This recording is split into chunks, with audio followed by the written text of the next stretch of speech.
¿En qué momento se jodió el Perú? Para hablar de este tema, es indispensable remontarnos en la historia y analizar detenidamente qué acciones fueron las que propiamente jodieron al Perú. Y lo más importante, qué personajes fueron determinantes. ¿Cómo no mencionar a los dos más grandes traidores de la patria? Y aunque en los últimos años haya salido a aclarar los descendientes de uno de ellos, lo cierto es que la manera en que ellos actuaron conllevaron e influyeron a un lamentable desenlace. El primero de ellos, Mariano Ignacio Prado, quien muy sospechosamente, con la estúpida confianza de la ignorancia de lo que él llamaba buena suerte del Huáscar, ordena zarpar cuando éste tenía la quilla sucia. El contraalmirante Grau, el caballero de los mares, consciente de la inmensa superioridad numérica y material del enemigo, le responde a Prado: obedezco porque así me lo impone mi deber, pero sé que llevo al Huáscar al sacrificio. Sin embargo, el recuerdo de una acción tan ignominiosa que muchos pudieron guardar ingratamente en sus memorias al esperar el armamento que nunca llegaría.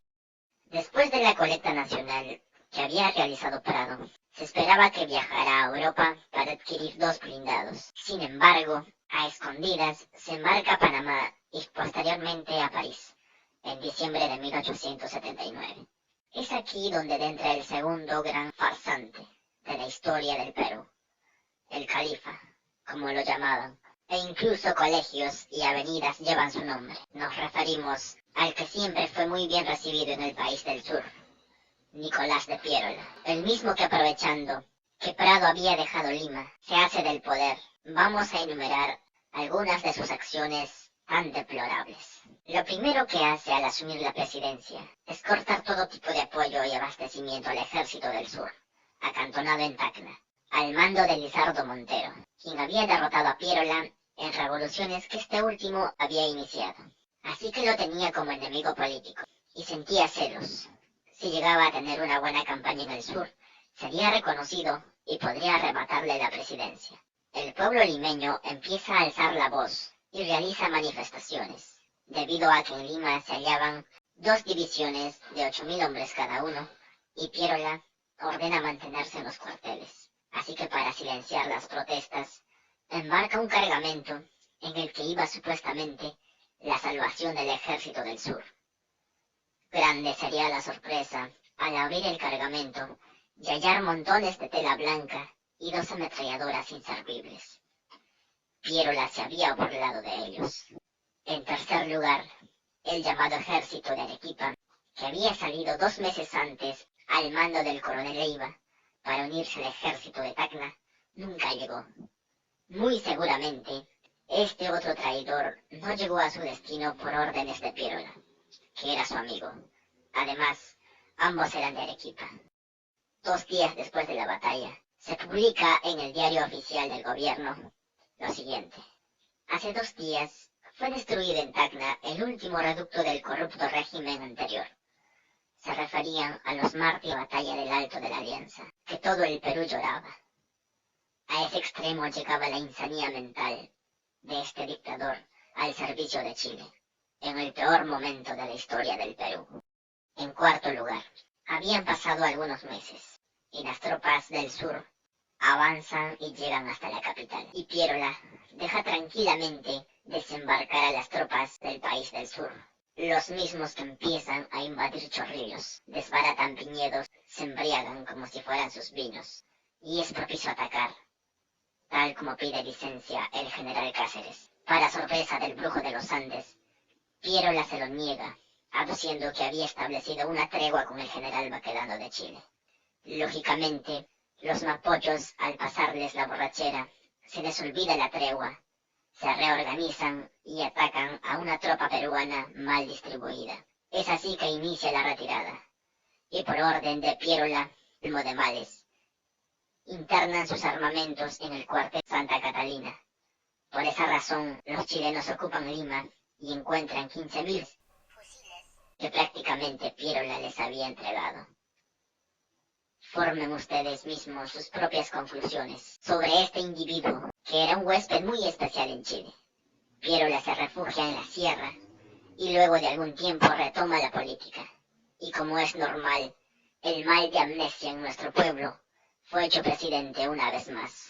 He allí el problema del pueblo peruano, que ciertamente se arrastra hasta nuestros días. No sabemos si es que la gente tiene una venda en los ojos, o es que no quiere ver la muy triste realidad que estamos condenados a vivir. Ahora con respecto al título del vídeo. Es nuestro deber nutrirnos de todas las vivencias que les ha tocado vivir a tantas generaciones a lo largo de la historia de nuestra patria.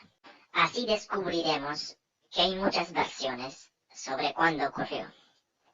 Unos dicen que desde la época incaica, otros muy seguramente dirán con la llegada de los europeos.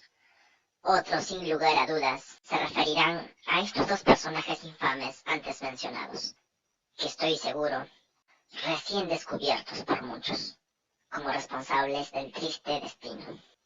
Pero la verdad, si nos ponemos a analizar exhaustivamente, el Perú se jode todos los días. Se jode gracias a la maldita y repugnante corrupción en todos los aspectos, más notoriamente en el ámbito político. Es que todo se puede comprar. Ya sé que estamos hartos de oír de este tema, pero no se hace nada. Solo una acción muy radical podría erradicar este mal. Se jode. Y aquí sí quiero hacer énfasis en la mala gestión que se realiza con respecto a los recursos naturales. No se supone que nuestro país, al contar con gran diversidad vegetal, animal y mineral, debería ser una gran potencia. ¿Cuál es la necesidad de regalar por tan irrisorias sumas de dinero a los extranjeros, por no decir a los sureños, inmensas cantidades de materia prima para que después, con un poco de ingenio y valor agregado, nos lo regrese, para que empecemos a consumir, que es lo único que sabemos hacer, mas no crear de cuenta propia? Y esta dejadez, desidia, no es de ahora, ya que un país como Inglaterra ya nos había arrebatado recursos tan preciados en aquella época, y hasta ahora, como es el guano de islas y el salitre. O me dirán que no sabían que la supuesta guerra con Chile era tan solo una excusa de la gran potencia en aquel tiempo, que era Inglaterra. La guerra no fue con Chile.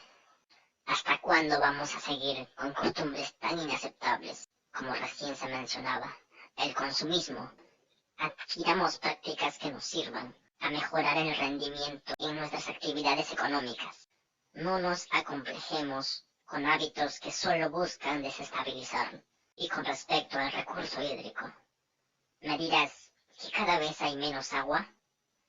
¿No será más bien que hay mala distribución, la mala gestión que se da a este recurso universal tan preciado?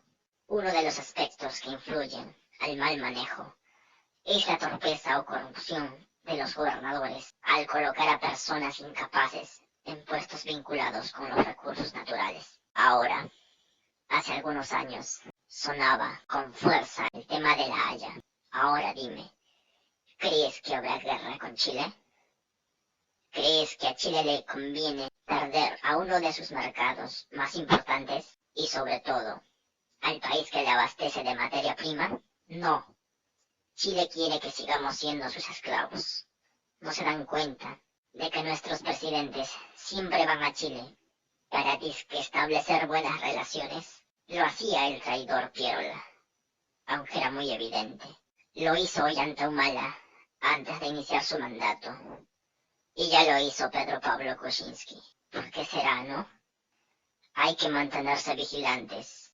Para terminar, alguien va a negar que los medios de comunicación causan una gran influencia en la formación de las personas, sobre todo de los niños. Sé que muchos ciudadanos, por no decir la gran mayoría, ya ni saben lo que es leer. No saben lo que es alimentar el alma y desarrollar la imaginación, porque viven sumidos en un estado de estupidez total, viendo programas televisivos, en que solo se aprende costumbres inadecuadas como la violencia, y que desgraciadamente también alcanza a los niños. Lo que indigna es que ya se ha hablado hasta el cansancio de este tema, pero poco o nada se hace para erradicar este tipo de programación de los canales televisivos peruanos. Ya basta de corrupción, basta de regalar recursos. Ya deja de embobarte con programitas que solo buscan lucrar, sin importar la influencia negativa que causa en la población, sobre todo en los niños. ¿Hasta cuándo, peruanitos?